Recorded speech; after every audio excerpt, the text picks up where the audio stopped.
Chers amis et Sheffield, bonjour. C'est Fahmi Azaïs de Best of Chess et nous allons continuer ensemble dans l'étude des finales de tour. Donc, comme nous pouvons le voir sur le diagramme suivant, nous allons essayer de voir comment la tour se débrouille-t-elle contre un pion passé.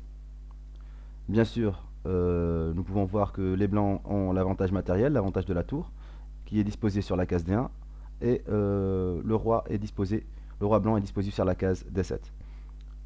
En contrepartie, les noirs disposent d'un pion passé en D4 et d'un roi qui est en train de le soutenir, disposé sur la case E5. Bien sûr, le trait étant au noir, ils vont essayer, bien sûr, d'obliger les blancs à sacrifier leur tour pour le pion, pour pouvoir annuler la position.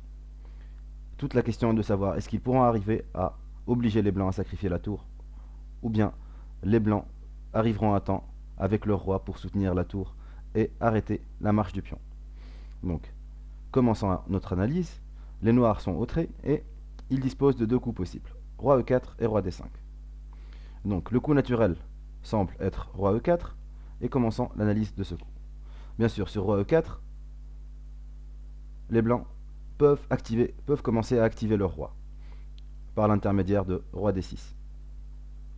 Donc sur roi D6, les noirs poussent le pion par D3 et les blancs continuent leur activation du roi par l'intermédiaire de roi C5. Et sur roi E3, on peut commencer à voir que les blancs peuvent arriver à temps par roi C4, D2, roi C3. Et nous pouvons voir que le pion D2 est perdu et que les blancs vont arriver à une finale de roi et tour contre roi complètement gagnante.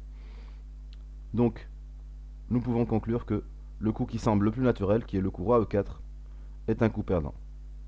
Ce qui nous laisse la dernière défense, roi D5. Et, bien sûr, le coup roi D5 est le seul coup qui peut faire nul dans cette position, puisqu'il va garder en respect le roi blanc. Les deux rois étant en opposition, le roi noir utilise la manœuvre du body check, l'épaule contre épaule si vous vous rappelez. Donc il empêche le roi blanc de s'activer sur la 6ème rangée et propose au blanc de faire un coup. Donc les blancs disposent de 4 coups possibles, qui sont logiques bien sûr, qui sont tour D3, tour D2, roi C7 et roi E7.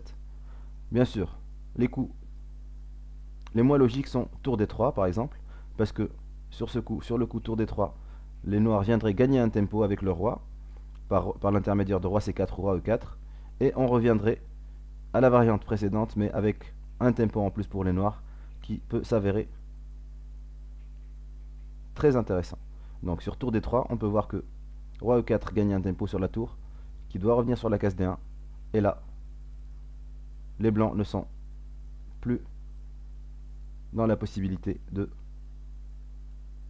arrêter ce pion D2 et la tour noire devra se sacrifier, la position devenant directement nulle. Donc le coup tour D3 est déjà un coup à éliminer. Le coup tour D2 aussi, qui semble peut-être logique, est un mauvais coup aussi, parce qu'il permet au noir de gagner un tempo sur la tour. Donc ils peuvent jouer roi C4, bien sûr sur le coup roi E6, on pénètre encore plus avec le roi, roi C3 a gagné un tempo sur la tour, qui doit revenir sur la case D2, et là on pousse D3, et on peut voir que, bien sûr, ici, les blancs sont dans l'impossibilité aussi d'arrêter la marche la promotion du pion et doivent sacrifier leur tour avec une position nulle. Donc les deux coups de tour sont à éliminer. Il reste les deux coups de roi E7 et roi C7. Bien sûr, sur le coup roi C7, les noirs disposent encore de deux coups possibles. Le coup qui semble naturel, qui serait d'activer le roi sur la case C4, est un coup perdant, en effet, puisqu'il permet au roi blanc de s'activer directement.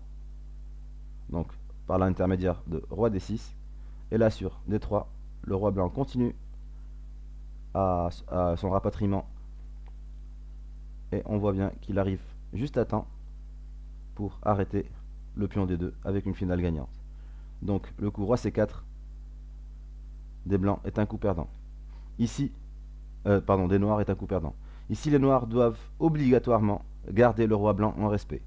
Ils doivent obligatoirement continuer dans leur manœuvre de body check pour empêcher l'activation du roi blanc. Donc le seul coup qui fait nul, c'est le coup roi C5. Bien sûr ici, si les blancs reviennent avec le roi sur la case D7, il y aurait répétition de la position, et donc c'est pas une manière de progresser.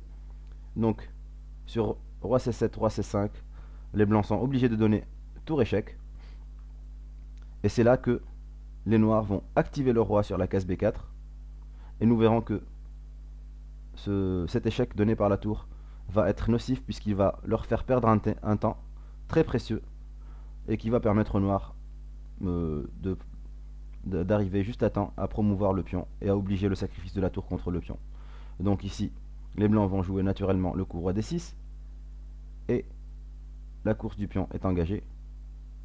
Donc on va que les noirs gagnent un autre tempo avec le coup D2 et sur tour D1, les noirs arrivent juste à temps à obliger les blancs à sacrifier la tour et la position devient complètement nulle. Donc cette position de départ est une position de nul théorique, mais les noirs doivent obligatoirement obéir à un seul mot d'ordre et qui est d'empêcher le roi blanc de s'activer. Pratiquer le body check et empêcher le roi blanc de s'activer. Il ne faut pas courir vers l'attaque de la tour, il faut surtout garder le roi blanc en respect et l'empêcher de s'activer, moyennant bien sûr la méthode du body check.